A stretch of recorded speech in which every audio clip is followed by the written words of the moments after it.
പോലീസുകാരന് മുകളിലുള്ള ആരെങ്കിലും ഒക്കെ ഉണ്ടെങ്കിൽ നമുക്ക് നടക്കും, അല്ലെങ്കിൽ ഉണ്ടല്ലോ നമ്മുടെ ലൈഫ് അവിടെ കഴിഞ്ഞു.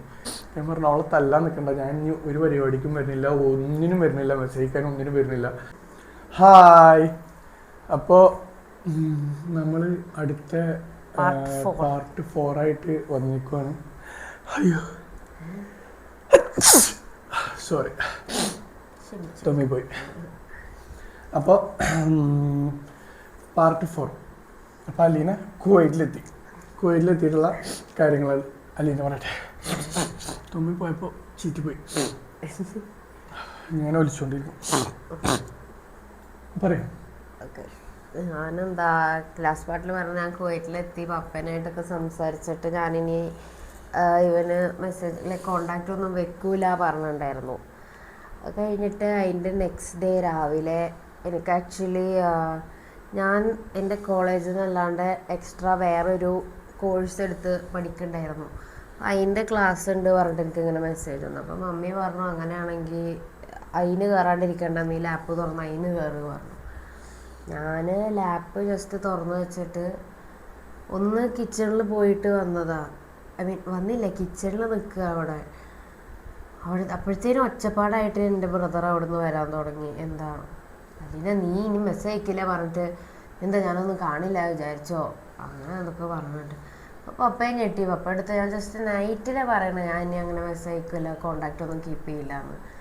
ഞാൻ പറഞ്ഞു അതിനെ കഴിഞ്ഞിട്ട് ഞാൻ മെസ്സേജ് അയച്ചിട്ടില്ലല്ലോ, അതിൻ്റെ തൊട്ട് മുന്നേ നീ മെസ്സേജ് അയച്ചല്ലോ, നീ എന്താ ഇന്നലെ മെസ്സേജ് അയച്ചിട്ടില്ലേ, നിൻ്റെ ഇൻസ്റ്റയും നിൻ്റെ ഒക്കെ നിൻ്റെ കയ്യിലുണ്ട്, മെസ്സേജ് അയക്കണമൊക്കെ ഞാൻ കാണുന്നുണ്ട് എന്നിങ്ങനെ.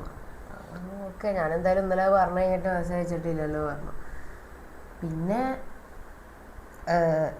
ഇവൻ ആക്ച്വലി അന്ന് കൊച്ചി പോകാൻ നിൽക്കുക ആ ഡേ. അപ്പോൾ എന്താ ഇവരെന്താ ചെയ്തത് വെച്ചിട്ട് എൻ്റെ ഫോൺ എടുത്തിട്ട്, എൻ്റെ ഫോണുണ്ടല്ലോ കയ്യിൽ, ഫോണെടുത്ത് എൻ്റെ ഇൻസ്റ്റ ഓപ്പൺ ചെയ്തിട്ട് ഇങ്ങനെ നീ എന്താ മെസ്സേജ് അയച്ചാലും അവൻ വരിക, എന്താ നമുക്ക് എന്തെങ്കിലും കോഡ് വല്ലതും ഉണ്ടോ അങ്ങനത്തെ എന്തൊക്കെ. ഞാൻ പറഞ്ഞു അങ്ങനെ ഒന്നുമില്ല, മെസ്സേജ് അയച്ചാൽ മതിയാണ്. ഹലോ വെച്ചിട്ട് അപ്പോൾ എന്നെ റിപ്ലൈ കിട്ടില്ല. അപ്പോൾ എന്താ ചെയ്തത്, നേരെ ഇൻസ്റ്റയിൽ എന്നാണ്ട് വിളിച്ചു. കാരണം ഞാൻ കോണ്ടാക്റ്റിലൊക്കെ സാധാ കോളൊക്കെ ഇവൻ്റെ പേര് വേറേതായിട്ടാണ് സേവ് ചെയ്തേക്കണം. സോ അതൊന്നും കണ്ടുപിടിക്കാൻ കുറച്ച് ബുദ്ധിമുട്ടായിരിക്കുമല്ലോ. എന്നിട്ട് ഇവനക്ക് വിളിച്ചു. അപ്പം എന്നെ വിളിച്ചിട്ട് ബാക്കി നീ പറഞ്ഞോ, നിന്നെ വിളിച്ചിട്ടുള്ള നീ പറഞ്ഞു. എനിക്ക് വെള്ളം കൂടാന്നപ്പോൾ കേട്ടോ, ഞാൻ ഭയങ്കര എന്ന് പറഞ്ഞാൽ ആകെ കോണ്ടാക്റ്റ് ഇല്ലാണ്ട് ഇരുന്നുകൊണ്ടിരിക്കില്ല. അപ്പോൾ ഇവള് പെട്ടെന്ന് വിളിച്ചപ്പോൾ ഞാനിങ്ങനെ ഇവള് സംസാരിക്കണ പോലെ അങ്ങോട്ട് സംസാരിക്കണേ. അപ്പോഴാണ് ഇവള് നേരെ എടുത്തിട്ട് ഇവളെന്നെ സംസാരിച്ച ഫസ്റ്റ്, എന്നിട്ട് ഇവള് നേരെ എടുത്തിട്ട് ഇവളെ പപ്പയ്ക്ക് കൊടുത്തു. അങ്ങനെ എന്നോട് ഹലോ പറഞ്ഞിട്ട് എൻ്റെ ഏതാണ് പേടിച്ചതാണ്. എന്നിട്ട് ആളെൻ്റെ അടുത്ത് സംസാരിക്കണം. ആള് സംസാരിച്ചിട്ട് ലൈക്ക് എന്താണ് നിങ്ങളുടെ പരിപാടി, ഡീസൻ്റ് ആയിട്ടുള്ള സംസാരം, വെരി ഡീസൻ്റ് ആയിട്ടുള്ള സംസാരം. എന്താണ് നിങ്ങളുടെ പരിപാടി, ഇതെങ്ങനെ കൊണ്ടു നടക്കാനാണ് കാര്യങ്ങൾ, പിന്നെന്താ നമ്മൾ രണ്ടാളും വേറെ വേറെ ആൾക്കാരാണ്, അപ്പോൾ അതെന്തായാലും നടക്കാൻ പോകുന്നത് ആളുടെ സൈഡിൽ നിന്ന് ആൾ പറഞ്ഞു. അപ്പോൾ നീ ഇനി എന്താ ചെയ്യാൻ പോണത്, നിങ്ങളെന്താ ചെയ്യാൻ പോണത്, ഇത് കണ്ടിന്യൂ ചെയ്യാനാണോ ചോദിച്ചു. ഞാൻ പറഞ്ഞു ഇല്ല, ഞാൻ അവൾക്ക് ബുദ്ധിമുട്ട് വരണ ഒരു കാര്യം ചെയ്യണില്ല, അവളെ ബുദ്ധിമുട്ടിക്കണ ഒരു കാര്യം ഞാൻ ചെയ്യില്ല. കാരണം ലൈക്ക് എനിക്ക് അവളെ ഇഷ്ടമാണ്, ബട്ട് അവളെ ബുദ്ധിമുട്ടിച്ചിട്ട് എനിക്കൊന്നും വേണ്ട എന്ന് പറയുന്ന രീതിയിൽ ഞാൻ ആൾ സംസാരിച്ചു. അതിൻ്റെ ഇടയിൽ അവളെ ചേട്ടൻ വന്നിട്ട് ഭയങ്കരമായിട്ടൊരു തെറി പറഞ്ഞിട്ട് എന്താ അവിടെ ഇങ്ങനെ വിളിച്ചിട്ട് എന്താ. അപ്പം ഞാൻ പറഞ്ഞു വെറുതെ എന്തിനാ ഇവളെ തല്ലാൻ പോകായിരുന്നു കേട്ടോ. ഞാൻ പറഞ്ഞു അവളെ തല്ലാൻ നിൽക്കണ്ട, ഞാൻ ഇനി ഒരു പരിപാടിക്കും വരുന്നില്ല, ഒന്നിനും വരുന്നില്ല, മെസ്സേജ് അയക്കാനും ഒന്നിനും വരുന്നില്ല. ഞാൻ പറഞ്ഞു ഇനി അവളെ ഇതിൻ്റെ പേരും പറഞ്ഞിട്ട് അടിക്കാനും ഒന്നിനും നിൽക്കല്ലേ എന്നൊക്കെ പറഞ്ഞ് ലാസ്റ്റ് അങ്ങനെ പറഞ്ഞ് നിർത്തി. ആ കോൾ അങ്ങനെ കഴിഞ്ഞ്. പിന്നെ ആളിൻ്റെ അടുത്ത് പറഞ്ഞു ഇനി ഒന്നും ഉണ്ടാവരുത്, അങ്ങനെ ഉണ്ടായത് എങ്ങനെ, അതങ്ങനെ കഴിഞ്ഞു. അതിന് ശേഷം പിന്നെ ഇവളല്ലേ, പിന്നെ എൻ്റെ സൈഡിലേക്കൊന്നുമില്ല, നീ പറ.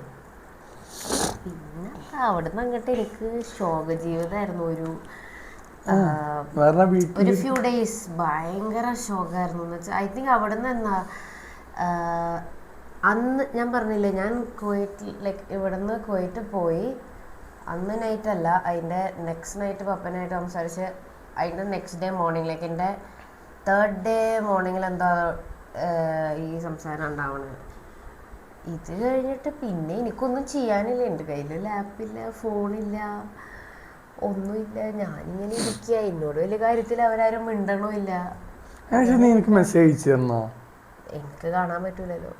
അത് ഞാൻ എന്തുണ്ടായെന്നറിയാം, ഞാൻ വേഗം ആക്ച്വലി ആ പിടിക്കണ ദിവസമല്ല, ഞാൻ പറഞ്ഞില്ല ഒരു ട്യൂസ്ഡേ ഞാൻ ലാസ്റ്റ് ക്ലാസ് പോയിട്ട് പിന്നെ അവിടെ നിന്ന് പ്രശ്നം തുടങ്ങണേ. അന്ന് ഞാൻ എന്ത് ചെയ്തത്, വേഗം വേറൊരു ഇമെയിൽ ഉണ്ടാക്കി, ആ ഇമെയിലിൽ നിന്ന് വേറൊരു ഇൻസ്റ്റ ഉണ്ടാക്കി. അപ്പോൾ അതിലാകെ ഞാൻ ഇവനെ ഫോളോ ചെയ്യണ്ടായിരുന്നുള്ളൂ. അപ്പം അതിനായിട്ട് ഉണ്ടാക്കിയ ഒരു അക്കൗണ്ടാണ്. അപ്പോൾ ആ അക്കൗണ്ട് ഉണ്ടായിരുന്നു. ഐ തിങ്ക് അത് അല്ലെൻ്റെ കയ്യിൽ ഉണ്ടായിരുന്നില്ല തോന്നുന്നു, എനിക്കറിയില്ല, എനിക്ക് ഓർമ്മയില്ല. വോട്ടെവർ. എന്നിട്ട് അവിടെ അല്ല ഈ സംസാരം കഴിഞ്ഞതിന് ശേഷം പിന്നെ നമ്മൾ മെസ്സേജില്ലേ കുറച്ച് അവിടെയാണ് ആകെ ഒരു 4-5 days ഗ്യാപ്പ് വന്നത്.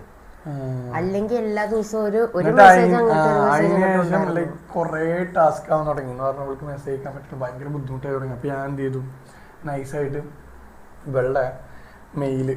അത് നീ നാട്ടിൽ വന്ന സമയത്ത് അതങ്ങനെ ഒന്നും ഉണ്ടായത്. എന്തുണ്ടായി വെച്ചിട്ടാ, ഞാൻ പറഞ്ഞില്ല, പിന്നെ അവിടുന്ന് ഒരു 4-5 days മെസ്സേജ് അയക്കൽ ഉണ്ടായില്ല. അന്ന് നൈറ്റ് ഞാൻ പറഞ്ഞില്ല, എൻ്റെ ഗ്രാൻഡ് മ സിക്കായിട്ട് ആക്ച്വലി മമ്മി വന്നതെന്ന്. എന്ന് വെച്ചാൽ ആ ഒരു റീസൺ പറഞ്ഞിട്ടാണ് വന്നത്. ഗ്രാൻഡ് മ പാസ്ഡ് അവേ. എന്നിട്ട് ഞങ്ങൾ അന്ന് തന്നെ തിരിച്ച് നാട്ടിൽ പോയി. അപ്പോഴും ആർക്കും അറിയില്ല, ലൈക്ക് വേറെ ആർക്കും അറിയില്ല ഞങ്ങൾ എന്ത് ഇഷ്യൂവിനാണ് ഇപ്പം ഞങ്ങളൊക്കെ അങ്ങോട്ട് പോയത്, എന്ത് ഇഷ്യൂവിനാണ് മമ്മി ഇങ്ങോട്ട് വന്നത്. എല്ലാവരുടെയും വിചാരം ഈ ഗ്രാൻഡ് മ ഇഷ്യൂവിന്, എല്ലാവരുടെ വേറെ ഒന്നും ആർക്കും അറിയില്ല.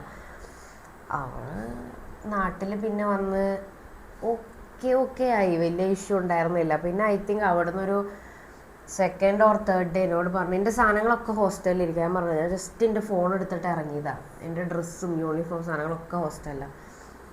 തിരിച്ച് ഹോസ്റ്റലിൽ പോയിട്ട് എന്നോട് പറഞ്ഞു, നീ നിൻ്റെ സാധനങ്ങളൊക്കെ എടുത്തിട്ട് വരണം. ആക്ച്വലി എൻ്റെ ബ്രദർ എന്നെ ഹോസ്റ്റലിൽ കൊണ്ടുപോകാൻ റെഡി ആയിരുന്നില്ല, അല്ലെങ്കിൽ ഞാൻ ഇതിനെ മുന്നത്തെ ദിവസം തന്നെ പോയേനെ. ഞാൻ പറഞ്ഞു, ഞാൻ കൊണ്ടുപോയില്ല, വേണമെങ്കിൽ നിങ്ങൾ കൊണ്ടുപോക്കെ പറഞ്ഞിട്ടാണ്. അപ്പോൾ അപ്പയും മമ്മി എന്താ പുറത്ത് പോകണേൻ്റെ പിന്നെ കൊണ്ടുപോയില്ല. അപ്പോൾ ആ വഴിക്ക് എന്നോട് ഇങ്ങനെ പറഞ്ഞു, നീ ഒന്ന് കയറി നിൻ്റെ സാധനങ്ങളൊക്കെ എടുത്തിട്ട്. എൻ്റെ ഹോസ്റ്റലിൽ ആക്ച്വലി ലൈക്ക് അവിടെ സ്റ്റേ ചെയ്യണ സ്റ്റുഡൻറ്റിനെ അല്ലാണ്ട് വേറെ ഒരാളെ കയറ്റൂല മുകളിലേക്ക്. ഞാൻ എന്താ ചെയ്തത്, എനിക്ക് 1 minute ഗ്യാപ്പ് കിട്ടിയതിൻ്റെ ഇടയിൽ ഞങ്ങൾ പുറത്ത് പോയതാണല്ലോ.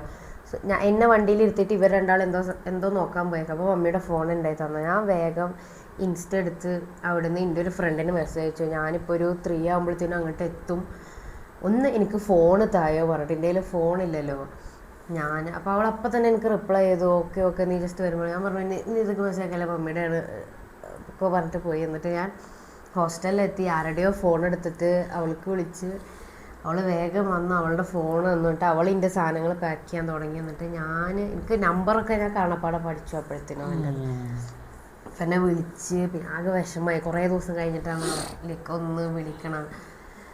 വിളിച്ചിട്ട് അപ്പൊ വെള്ളം ഇങ്ങനെ വിഷമം പറഞ്ഞപ്പോന്നല്ല, നമുക്ക് കുറേ ഇല്ല കോണ്ടാക്ട് ചെയ്തിട്ട്. അപ്പോഴൊക്കെ എന്ന് വെച്ചാൽ ഒരു മെസ്സേജ് അങ്ങോട്ട് ഞാൻ ഡെയിലി അയച്ചിട്ടുണ്ട്. ഇവൻ പിന്നെ ഇങ്ങോട്ട് അയക്കണുണ്ടായി. മെസ്സേജ് അയക്കും, കണ്ടിന്യൂസ് ആയിട്ടുള്ള മെസ്സേജ് ഒന്നും ഇല്ല. അപ്പൊ ഇത് പിന്നെ ഒരു 4-5 days അടുപ്പിച്ചൊന്നും ഇല്ലാണ്ട് പിന്നെ ഞാൻ ഡയറക്റ്റ് വിളിച്ച് സംസാരിക്കുകയാണ്. വിഷമായി, കരഞ്ഞു. എന്നിട്ട് അങ്ങനെ പിന്നെ ഇതൊക്കെ കേട്ടപ്പോ എനിക്ക് ഭയങ്കര, നമുക്ക് ഒബ്വിയസ്ലി ദേഷ്യം വരും. അപ്പൊ ഞാൻ എന്ത് ചെയ്തു, പറഞ്ഞിട്ടില്ല ഇവൻ അങ്ങനെ ചെയ്യുന്നു. മെയിലിന്റെ പാസ്വേഡ് മാറ്റി. ഞാനിങ്ങനെ കോളില് പറഞ്ഞു, കാരണം വെള്ള മെയിൽ ഇപ്പൊ വെള്ള ചേട്ടന്റെ അടുത്തുള്ള പോലെ വെള്ള എല്ലാ സാധനങ്ങളും ഇന്ത്യയിലും ഉണ്ട്. അപ്പൊ ഞാൻ എന്ത് ചെയ്ത്, മെയിലത്തെ പാസ്വേഡ് മാത്രം മാറ്റിയുള്ളൂ. മെയിലത്തെ പാസ്വേഡ് അല്ല മാറ്റിയത്, നമ്പർ എടുത്ത് കളഞ്ഞില്ലേ. അതായത് എന്റെ മെയിൽ ആക്ച്വലി മെയിൽ ഉണ്ടാക്കി തന്നെ എന്റെ ബ്രദറാ, കുറെ നാൾ മുന്നേ ഉണ്ടാക്കിയതാ. അപ്പൊ അതില് അവന്റെ ആക്സസ് അങ്ങോട്ട് കളഞ്ഞു പോയി. ഞാൻ എടുത്തിട്ട് നമ്പർ മാറ്റിയേ, മെയിൽ എന്തോ നമ്പർ മാറ്റി, എന്റെ നമ്പർ ആഡ് ചെയ്തു തോന്നുന്നു. എന്നിട്ട് അവന്റെ ഫുള്ള് പോയതും പിന്നെ അടുത്ത ഓപ്ഷൻ എന്ന് പറഞ്ഞിട്ടുണ്ടെങ്കിൽ ഇവളുടെ അടുത്ത ചോദിച്ചത് അവൻ. അപ്പൊ ഇവളെല്ലാന്ന് പറഞ്ഞു. അപ്പൊ പിന്നെ നേരെ എന്നോട് പറഞ്ഞിട്ടില്ല ഇവരങ്ങനെ ചെയ്യുമെന്ന്. ഞാൻ അത് കഴിഞ്ഞ് വീട്ടിലെത്തിയപ്പോ ഇവന് ഞാൻ ഗ്രാൻഡ് മ മരിച്ചു പറഞ്ഞല്ലോ. അപ്പൊ ഞങ്ങൾ അവിടെ അതിന്റെ 7 days നമ്മളവിടെ പ്രാർത്ഥനക്ക് പോകും. ഇതേപോലെ പ്രാർത്ഥനക്ക് പോയിട്ട് ഞാനൊന്നും അറിയണില്ലേ, മാറ്റിയതൊന്നും അറിയണില്ല, എൻ്റെ കയ്യിൽ ഫോണില്ലല്ലോ. ഞങ്ങൾ പോയി തിരിച്ച് വണ്ടി കയറിയ ടൈമിൽ ഇങ്ങനെ ചോദിക്കുക, ഞങ്ങൾ 4 ആൾ ഇരിക്കുക. അങ്ങനെ ചോദിക്കാം, നിൻ്റെ മെയിലിൽ എനിക്കുള്ള ആക്സസ് ആരാ കളഞ്ഞു ചോദിച്ചു. ഞാൻ ഞെട്ടി, ഞാനൊന്നും ചെയ്തിട്ടില്ല, ഇവരൊന്നും ചെയ്യുന്നതിനോട് പറഞ്ഞിട്ട് മെയിലിൻ്റെ ആക്സസ് ഒന്നും ഞാൻ മാറ്റിയിട്ടില്ല, എൻ്റെ കയ്യിൽ ഫോണില്ലല്ലോ. ഞാൻ പറഞ്ഞു, അപ്പൊ നിന്റെ മെയിൽ ആരുടെയൊക്കെ കയ്യിലുണ്ട് ചോദിച്ചു. പറഞ്ഞു, ഞാൻ കോളേജിൽ പോകണല്ലേ, അവിടെ അവരുടെയൊക്കെ കയ്യിലുണ്ടാവും, മെയിലും പാസ്വേഡൊക്കെ അവരുടെ കയ്യിലുണ്ടാവും. അങ്ങനെയൊന്നുമില്ല, ജസ്റ്റ് മെയിൽ അറിയാം. ശരി അലീന, നിനക്ക് എന്തെങ്കിലും പറയാണ്ടെങ്കിൽ ഇപ്പം പറഞ്ഞോ. വീട്ടിലെത്തി ഞാൻ ആരത് മാറ്റിയെന്ന് കണ്ടുപിടിക്കും. പിന്നെ നീ ഒന്നും പറയാൻ നിൽക്കരുത്. ചെയ്തോ, ഞാനല്ല ചെയ്തത്, എനിക്കറിയില്ല ഞാൻ പറഞ്ഞു. വീട്ടിലെത്തി ഇവൻ്റെ നമ്പർ പറയാം. അവന് അവിടെ നമ്പർ കാണാൻ പറ്റിയ, പേര് കാണാൻ പറ്റിയ എന്തോ ഉണ്ടായി. ഇതാരതാ, ഇതിങ്ങനെ ആരതാ വെച്ചാൽ അവൻ്റെതല്ല. അപ്പോൾ നിങ്ങളിപ്പോൾ കോണ്ടാക്ട് അവൻ എന്നിട്ട് ഇങ്ങനെ പറഞ്ഞു, ലൈക്ക് ഇതുകൊണ്ടാണ് ഞാൻ നിന്റെ ഹോസ്റ്റലിൽ കൊണ്ടുപോകില്ല പറഞ്ഞത്. നീ അവിടെ പോയി എന്തായാലും അവനെ കോണ്ടാക്ട് ചെയ്യുമെന്ന് അറിയാന്നുള്ള ഇതിൽ ആ ഒരു ഡയലോഗ് അടിച്ചു. അതൊന്നും മിണ്ടാൻ നിന്നില്ല. കഴിഞ്ഞിട്ട് ഇങ്ങനെ അല്ലെ നീ അവനോട് മാറ്റാൻ പറഞ്ഞിട്ടില്ല, അത് എനിക്ക് ഉറപ്പാണ്. പക്ഷെ പറഞ്ഞു എനിക്ക് ഉറപ്പാണ്, ഞാൻ മാറ്റാനൊന്നും പറഞ്ഞിട്ടില്ല പറഞ്ഞു. എന്നാൽ ഞാനിത് പോലീസിൽ കംപ്ലയിൻറ്റ് ചെയ്യും. എന്താ ഇങ്ങനെ നിൻ്റെ ഇമെയിലൊക്കെ നിൻ്റെ ആക്സസ് ഇല്ലാണ്ട് ഇത് ചെയ്തു എന്നൊക്കെ പറയുന്നത് കംപ്ലയിൻറ്റ് ചെയ്യുന്നുള്ളൊരു സാധനം. ഞാൻ പറഞ്ഞു ചെയ്തോ, പ്രശ്നമൊന്നുമില്ല ഞാൻ പറഞ്ഞു. എന്നിട്ട് നിന്നെ വിളിക്കല്ലേ ചെയ്തു. വൈകുന്നേരം ആകുമ്പോൾ എന്നെ വിളിച്ചു. ഇവൻ ആദ്യം ഇവരെ കാര്യം ലൈക്ക് ഇവളുള്ള പപ്പ വിളിച്ച സമയത്ത് ഇതേപോലെ എൻ്റെ ഇടയിൽ കയറിയിട്ട് ഒരു തെറി പറഞ്ഞായിരുന്നു. അന്നേരം ഞാൻ കാരണം ഇവളുടെ പപ്പ സംസാരിക്കില്ല, റെസ്പെക്ട് ചെയ്തു. കുറച്ച് ഏജ്ഡായിട്ടുള്ള ഒരാൾ സംസാരിക്കില്ല. അതിൻ്റെ ഇടയിൽ കൂടി ഞാനും കൂടി തെറി പറഞ്ഞിട്ടുണ്ടെങ്കിൽ അപ്പം എനിക്ക് പറയാൻ അറിയേണ്ടതൊന്നുമില്ല, നമുക്ക് എല്ലാതും നമുക്കും അറിയാം. ഞാൻ എന്ത് ചെയ്തു, അപ്പം ഞാനൊന്നും പറഞ്ഞില്ല. അതിനുശേഷം നൈറ്റ് വിളിക്കണു. ഞാൻ ജിമ്മ് കഴിഞ്ഞിട്ട് വന്നപ്പോൾ ഇവൻ വിളിക്കണോ, ലൈക്ക് ഇവനാണ് മനസ്സിലായെന്നില്ല. ഒരു കോൾ വന്നു, ഞാൻ എടുത്തു. എന്താ റമീസിൽ ചോദിച്ചപ്പോൾ അതേന്ന് പറഞ്ഞു. നീ അലീനയുടെ പാസ്വേഡ് മാറ്റിയോ, അങ്ങനെ എന്താ അക്കൗണ്ട് എടുത്തോന്ന് ചോദിച്ചു. ഞാൻ ഒന്നും എടുത്തില്ല, ലൈക്ക് എടുത്തിട്ടുണ്ട് പക്ഷെ എന്നാലും ഇല്ലയെന്ന് പറഞ്ഞു. പിന്നെ അപ്പൊ ഈ നമ്പർ നിന്റേതാണ്, അവന് നമ്പർ കാണാൻ പറ്റില്ല. നമ്പർ നിന്റെ ചോദിച്ചപ്പോൾ അതേ പറഞ്ഞു. അപ്പൊ അങ്ങനെ എന്നിട്ട് അവൻ ഇതിനെ പറ്റി ഇടയിൽ കൂടെ അവൻ ഒരു തെറി പറയാൻ ശ്രമിച്ചു. അപ്പം ഞാൻ പറഞ്ഞു, ഇനി എന്തെങ്കിലും പറഞ്ഞിട്ടുണ്ടെങ്കിൽ അടിച്ച് മുഖം പൊളിക്കുന്നു, അങ്ങനെ എന്തോ ഒരു സാധനം ഞാൻ ഇട്ടു. അപ്പോൾ അപ്പം തന്നെ പറഞ്ഞു, ആണോ നീ അത്രക്കൊക്കെ ആയോ, എൻ്റെ ആരോ പോലീസിലാണോന്നോ, എൻ്റെ അടുത്ത് പോലീസ് ഉണ്ടോ, അങ്ങനെ എന്തോട്ടോ പറഞ്ഞു. അപ്പം ഞാൻ പറഞ്ഞു, ലൈക്ക് എനിക്കറിയില്ല ആക്ച്വലി ഇവരുടെ സൈഡിൽ പോലീസ് ഉണ്ടെന്ന് എനിക്കറിയില്ല. അറിഞ്ഞു കഴിഞ്ഞിട്ടുണ്ടെങ്കിൽ ഞാൻ ഇങ്ങനെ പ്രതികരിക്കില്ലായിരുന്നു. കാരണം നമുക്ക് ബുദ്ധിമുട്ടുള്ള ആൾക്കാരല്ലേ. കാരണം പോലീസുകാരനെ എന്തെങ്കിലും ചെയ്തിട്ടുണ്ടെങ്കിൽ പോലീസുകാരെ ഏതറ്റം വരെ പോകും. മനുഷ്യന്മാരെ എന്ത് വേണമെങ്കിലും ചെയ്യാൻ ലൈക്ക് അവർക്ക് അതിനുള്ള കഴിവുകളും കാര്യങ്ങളും ഉണ്ടല്ലോ. സോ നമുക്ക് നമ്മുടെ സൈഡിൽ എന്ന് പറഞ്ഞിട്ടുണ്ടെങ്കിൽ അല്ല എൻ്റെ ഫാമിലി സൈഡോ അല്ലെങ്കിൽ എൻ്റെ സൈഡോ എന്ന് പറഞ്ഞിട്ടുണ്ടെങ്കിൽ പോലീസ് അങ്ങനത്തെ സംഭവങ്ങളൊന്നും ഇല്ല. ലൈക്ക് കുറച്ചും കൂടി പവർഫുൾ ആയിട്ടുള്ള ആൾക്കാരൊന്നും ഇല്ല. അപ്പം നമ്മളങ്ങനെ അറിഞ്ഞു ചെയ്യാൻ ഉറപ്പായിട്ട് ഞാൻ അങ്ങനെ റിയാക്ട് ചെയ്യാൻ നിൽക്കില്ല. ഞാൻ പറഞ്ഞു പോലീസുകാരൊക്കെ നമ്മൾ കുറേ കണ്ടിട്ടുണ്ട്, ഈ അതും പറഞ്ഞ് പഠിപ്പിക്കാൻ നിൽക്കില്ല പറഞ്ഞു. ആടാ അങ്ങനെ കാണിച്ചു തരാം, നീ കാണിച്ചാൽ പറഞ്ഞിട്ട് ഫോൺ വെച്ച്. അതിനുശേഷം പിന്നെ രാത്രി ഞാൻ കിടന്ന് ഉറങ്ങുന്ന സമയത്ത് ഞാൻ ഫോൺ സൈലന്റ് ചെയ്യുള്ളൂ. സൈലന്റ് എനിക്കറിയില്ല ഒരു എത്ര ടൈമൊക്കെ ആയപ്പോൾ ഫോൺ എടുത്ത് നോക്കിയപ്പോൾ എൻ്റെ കൂട്ടുകാരൻ കുറേ കോൾസ് വന്നിട്ടുണ്ട്, 2-3 കോൾസ് വന്നിട്ടുണ്ട്. അപ്പോൾ എൻ്റെ കൂട്ടുകാരൻ വിളിച്ചിട്ടുണ്ട്. അപ്പോൾ ഞാൻ അവരെ തിരിച്ചു വിളിച്ച സമയത്ത് ഞാൻ പറഞ്ഞു, എല്ലാവരും ഇങ്ങനെ ഒരു പോലീസ് വിളിച്ചായിരുന്നു, എനിക്ക് അപ്പം തന്നെ മനസ്സിലായി ഫേക്കാണ്. ഞാൻ അതുകൊണ്ട് നല്ലത് പറഞ്ഞു എന്ന് അവനും പറഞ്ഞു. അപ്പോൾ ഞാൻ പറഞ്ഞു ഇല്ലടാ അത് ഫേക്ക് ആവാൻ ചാൻസ് ഇല്ല, പോലീസുകാർ വിളിച്ചിട്ടുണ്ടാവും. അപ്പോൾ അവനും പേടിച്ചു, ഞാനും പേടിച്ചു. ഞാൻ പറഞ്ഞു കുഴപ്പമില്ല ഞാൻ വിളിച്ചോട്ടെ പറഞ്ഞ് ഞാൻ എന്ത് ചെയ്തു, ഇവളുടെ ആളെ വിളിച്ചു. ആദ്യം കുറച്ച് ഡീസൻ്റായിട്ട് സംസാരിച്ചു. പിന്നെ മറ്റേ നമ്മുടെ ഭീഷണിപ്പെടുത്തുന്ന സംസാരത്തിൽ എൻ്റെ അടുത്ത് പറഞ്ഞു നാളെ പോലീസ് സ്റ്റേഷനിൽ എത്തണം, പോലീസ് സ്റ്റേഷനിൽ എത്തണം പറഞ്ഞു. ഞാൻ പറഞ്ഞു നാളെ എത്താൻ പറ്റില്ല, നാളെ എനിക്ക് വേറെ പരിപാടി ഉണ്ട്. ഓക്കെ കുഴപ്പമില്ല മറ്റൊന്ന് എത്തിയാൽ പറഞ്ഞു. ശരി എന്ന് പറഞ്ഞു. അങ്ങനെ പേടിച്ച് ഭയങ്കരമായിട്ട് പേടിച്ചിരിക്കും. ഉറക്കൊക്കെ പോയി, ഞാൻ അടിപൊളിയായിട്ട് ഉറക്കണ ആളാ. ഉറക്കൊക്കെ പോയി ആകെ സീനായി. അങ്ങനെ പിറ്റത്തെ ദിവസമായി ഞാനിങ്ങനെ കൂട്ടുകാരനത്ത് പറഞ്ഞു അവൻ വരാമെന്ന് പറഞ്ഞു. പക്ഷെ അവൻ വന്നുകൊണ്ട് കാര്യമില്ല. അവിടെ പോലീസ് സ്റ്റേഷനിൽ ഞാൻ എൻ്റെ കൂട്ടുകാരനെ അല്ലെങ്കിൽ ഞാൻ ഒറ്റയ്ക്ക് പോയി കഴിഞ്ഞിട്ടുണ്ടെങ്കിൽ അവിടെ എന്തായാലും പോയിട്ടുണ്ടെങ്കിൽ, കാരണം ഇവരുടെ സൈഡിൽ പോലീസുകാരുണ്ട്. സോ പോലീസുകാരൊപ്പം നിൽക്കുള്ളൂ, അത് ഉറപ്പായിട്ടുള്ള കാര്യമാണ്. അപ്പോൾ അവിടെ പോയിട്ടുണ്ടെങ്കിൽ ഉറപ്പായിട്ടും അടി പൊട്ടും. ചിലപ്പോൾ നാളെ കിട്ടിയിട്ട് അവർ പറയും ഇനി ഇങ്ങനെ ഉണ്ടാവരുത് എന്നൊക്കെ പറഞ്ഞയക്കും. അപ്പോൾ ഞാൻ എന്ത് ചെയ്തു, നമ്മുടെ നാട്ടിൽ തന്നെയുള്ള ഒരു ലൈക്ക് പാർട്ടിയിൽ റിലേറ്റഡ് ആയിട്ടുള്ള ഒരാളെ പോയി കണ്ട് ആള് പറഞ്ഞു ആളിൻ്റെ അടുത്ത് വരാമെന്ന് പറഞ്ഞു. ആള് സംസാരിച്ചപ്പോഴും അറിയാൻ പറ്റിയ കാര്യം ഇത് വലിയൊരു പ്രശ്നമാണ്, ഞാൻ വെള്ള പിന്നാലെ നടന്ന് വെള്ളം ഉപദ്രവിക്കാൻ നടന്ന് വെള്ള പെർമിഷൻ ഇല്ലാണ്ട് വെള്ളമായിട്ട് അങ്ങോട്ടും ഇങ്ങോട്ടും കറങ്ങാൻ പോയി എന്നൊക്കെയാണ് അവരുടെ സൈഡിൽ നിന്ന് പറയുന്നത്. വെള്ള പെർമിഷൻ ഇല്ലാണ്ട് വെള്ളമായിട്ട് കറങ്ങാൻ പോയി എവിടെ നടക്കുന്ന കാര്യങ്ങൾ അവരൊക്കെ പറയുന്നത്. മണ്ടന്മാര് ഇപ്പൊ മണ്ടന്മാരായില്ലേ, ഇപ്പൊ വെള്ളം ഞാൻ കിട്ടിയില്ലേ, ഇനി എന്ത് മാങ്ങ ചെയ്യാൻ പറ്റില്ല. പിന്നെ അയ്യ എനിക്ക് വയ്യ. അപ്പൊ നമ്മളെ വിഷയത്തിൽ നിന്ന് തെന്നി മാറി. അപ്പൊ അങ്ങനെ എന്താ ഞാൻ ആ ദിവസം കഴിഞ്ഞു. പിറ്റേ ദിവസം ഞാൻ ആള് സംസാരിച്ചു. ആള് പറഞ്ഞു എൻ്റെ അടുത്ത് ഒരു 10 മണിയാകുമ്പോഴത്തേനും ഈ പറയുന്ന പോലീസ് സ്റ്റേഷനിൽ എത്തിയാൽ മതി, ഞാൻ അവിടെ എത്താം, നമുക്കിത് പറഞ്ഞ് സോൾവ് ആക്കിയിട്ട് വരാം, പിന്നെ ഈ അതിൻ്റെ പിന്നാലെ നടക്കരുത് ആളിൻ്റെ അടുത്ത് റിപ്പീറ്റഡ് ആയിട്ട് പറഞ്ഞുകൊണ്ടിരിക്കുക. കാരണം ഇത് അത്രയും വലിയ ഒരു സംഭവം, ഞാൻ സംസാരിച്ചിട്ട് നമുക്കിതൊക്കെ ക്ലിയർ ചെയ്യാൻ നോക്കാമെന്ന് പറഞ്ഞു. അങ്ങനെ ഞങ്ങൾ എന്ത് ചെയ്യും, പിറ്റത്തെ ദിവസം ഞാൻ എന്ത് ചെയ്ത് കിടന്നായിട്ട് ഉറങ്ങി, ഫോണായിട്ട് സൈലന്റ് ചെയ്തിട്ട് പേടിച്ചിട്ടേ പോലീസ് സ്റ്റേഷനിൽ പോകാനുള്ള ഒരു പേടി കൊണ്ട് ഞാൻ എന്ത് ചെയ്തു. ഇപ്പം ആള് വരാന്ന് പറഞ്ഞല്ലേ, ഇപ്പോൾ പക്ഷെ ഞാൻ ഒന്നും നോക്കിയില്ല, അങ്ങോട്ട് കിടന്നുറങ്ങി. പിന്നെ നോക്കിയപ്പോണ്ട് സമയം ഒരുപാടായി എന്ന് പറഞ്ഞാൽ ഒരു 10 മണിക്ക് എത്താൻ പറഞ്ഞാൽ 11 മണിയൊക്കെ ആയിരുന്നു. ഞാൻ അടുത്തപ്പോൾ ആള് പറഞ്ഞു ഈ എന്ത് അങ്ങനെ കാണിക്കണേ, ഞാൻ എൻ്റെ ഒരു കാര്യത്തിന് വേണ്ടി വന്നിട്ട് ഈ എന്ത് ഫോൺ എടുക്കാത്ത, അങ്ങനെ ഇത് കളിക്കാൻ നിൽക്കണ്ട, പോലീസുകാരത്ത് കളിക്കാൻ നിൽക്കണ്ട, കളിച്ചിട്ടുണ്ടെങ്കിൽ അവർ നല്ല പണി വരും അങ്ങനെ പറഞ്ഞപ്പോൾ ഞാൻ പെട്ടെന്ന് അവിടെ നിന്ന് റെഡി ആയിട്ട് വേഗം സ്റ്റേഷനിലെത്തിയപ്പോൾ അവിടെ എല്ലാവരും നിൽക്കണം. അതിനിടയിൽ അലീനെ കണ്ണുമൊക്കെ ഇടി കിട്ടിയിട്ട് നിൽക്കണം. അലീനെ കണ്ടപ്പോൾ അലീനയുടെ കണ്ണ് ഇങ്ങനെ ലൈക്ക് നമ്മൾ ഈ കാർട്ടൂണിലൊക്കെ ഫുൾ ഇങ്ങനെ റൗണ്ടിന് ഇവിടെ ഫുൾ ഡാർക്ക് കളറായിട്ട് നിൽക്കുക. അപ്പോൾ അത് ഞാൻ കണ്ടു. അപ്പോൾ വീട്ടിൽ നിന്ന് അടി കിട്ടിയെന്ന് മനസ്സിലായി. ശേഷം പോലീസുകാർ അവിടെ നിന്ന് എന്താ എല്ലാവരും ഇവരെ സൈഡിൽ നിന്ന്, കാരണം പെൺകുട്ടികളുടെ സൈഡിലാണ് നിൽക്കുന്നത്. പിന്നെയുള്ള അടുത്ത ഒരു ഇത് പറഞ്ഞിട്ടുണ്ടെങ്കിൽ അവരുടെ സൈഡിൽ പോലീസുകാരുണ്ട്, ലൈക്ക് ഇവളുടെ അങ്കിൾ പോലീസാണ്. അപ്പോൾ ആള് നമ്മളെ ഫുള്ളായിട്ട് അവിടെ പോയിട്ട് ഇപ്പോൾ ഈ പറയണ ഈ എന്താ ലൈക്ക് പാർട്ടി റിലേറ്റഡ് ആയിട്ടുള്ള ആളുണ്ടെങ്കിൽ പോലും നമ്മൾ അവരുടെ അടുത്ത് ഒറ്റയ്ക്ക് തന്നെ ഇരിക്കുക. അപ്പം ഇവളുടെ സൈഡിൽ ഇവളുടെ ഫാമിലി കാര്യങ്ങളൊക്കെ ഉണ്ട്. ഇപ്പുറത്തെ സൈഡിൽ എൻ്റെ അടുത്തൊന്ന് ചോദിക്കണമെങ്കിൽ എന്താ പരിപാടി, ഞാൻ പറഞ്ഞു ഇല്ല നിർത്താൻ പോകാന്നുള്ള പരിപാടി. ഞാനും പറഞ്ഞു. അപ്പോൾ അവർ എഴുതി ഒപ്പിടണം അങ്ങനത്തെ കാര്യങ്ങൾ പറഞ്ഞു. പിന്നെ എൻ്റെ ഫോൺ അടുത്ത് ചെക്ക് ചെയ്യണം, ലൈക്ക് എന്തെങ്കിലുമൊക്കെ കിട്ടുമെന്ന് അറിയാൻ വേണ്ടിയിട്ട് അടുത്ത് ഫോൺ ചെക്ക് ചെയ്യാന്ന് പറഞ്ഞ് കമന്നും കിടന്നോ അങ്ങനെ ഇങ്ങനെയൊക്കെ മറിഞ്ഞൊക്കെ ചെക്ക് ചെയ്യണുണ്ട്. ഒരു മാങ്ങയൊന്നും കിട്ടിയില്ല. എനിക്ക് ലാപ്ടോപ്പ് ഉണ്ട്, അതിലേക്കൊക്കെ ഷെയർ ചെയ്യാൻ പറ്റും. അത് നമ്മള് കാര്യമില്ല. അപ്പോൾ ഞാനൊക്കെ എൻ്റെ ലാപ്ടോപ്പൊക്കെ ആക്കിയിട്ട് വന്നത് ഒരു എന്നിട്ട് ഫോണിനൊക്കെ ഞാൻ ഡിലീറ്റ് ചെയ്തു. ഒക്കെ കാര്യം ലൈക്ക് നമ്മുടെ ഫോട്ടോസ് നമ്മളെ ഒപ്പമുള്ള ഫോട്ടോസ് അതൊക്കെ അവർക്ക് ഡിലീറ്റ് ചെയ്യണം. അപ്പോൾ ലൈക്ക് എന്തായാലും നിർത്തുകയല്ലേ, അപ്പോൾ അതൊക്കെ ഡിലീറ്റ് ചെയ്യണം അവർ.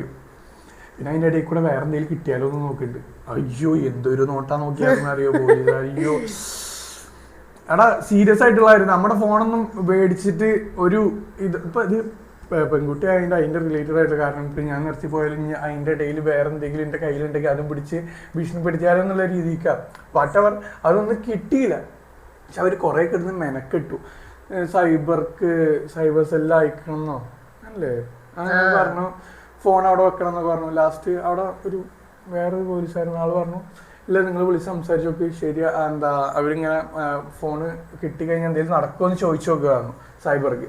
അവർ പറഞ്ഞു ഐഫോണാണ്, ഡിലീറ്റ് ചെയ്ത് കഴിഞ്ഞാൽ പിന്നെ റിക്കവറി എന്ന് പറഞ്ഞ ഓപ്ഷൻ ഇല്ല. അപ്പം അങ്ങനെ എൻ്റെ ഫോൺ വന്ന് കിട്ടു. ലാസ്റ്റ് എഴുതി ഒപ്പിട്ടിട്ടു ഞങ്ങൾ ഇങ്ങോട്ട് പോന്നു. അവിടുന്ന് പിന്നെ ഇവിടെ അങ്ങോട്ട് കൊണ്ടുപോയി. പിന്നെ ഒരു എത്രയോ കുറേ കാലത്തിന് തീരെ കോണ്ടാക്ട് ഉണ്ടായിരുന്നില്ല അല്ലേ?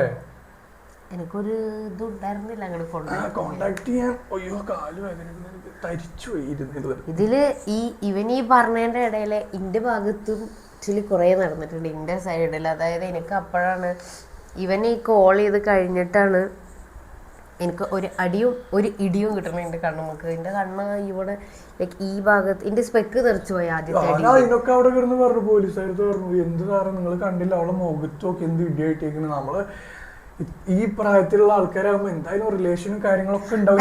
എന്നോട് അവിടെ സംസാരിക്കണ പോലീസുകാരൻ ലവ് മാരേജ്. ആൾ എന്നോട് തുടക്കത്തിൽ തന്നെ അതാ പറയുന്നത്. ലവ് മാരേജ് ഒന്നാമത്തെ കാര്യം. ഇവളുടെ അങ്കിള് എന്ന് പറയുന്ന ആൾ ലവ് മാരേജാ.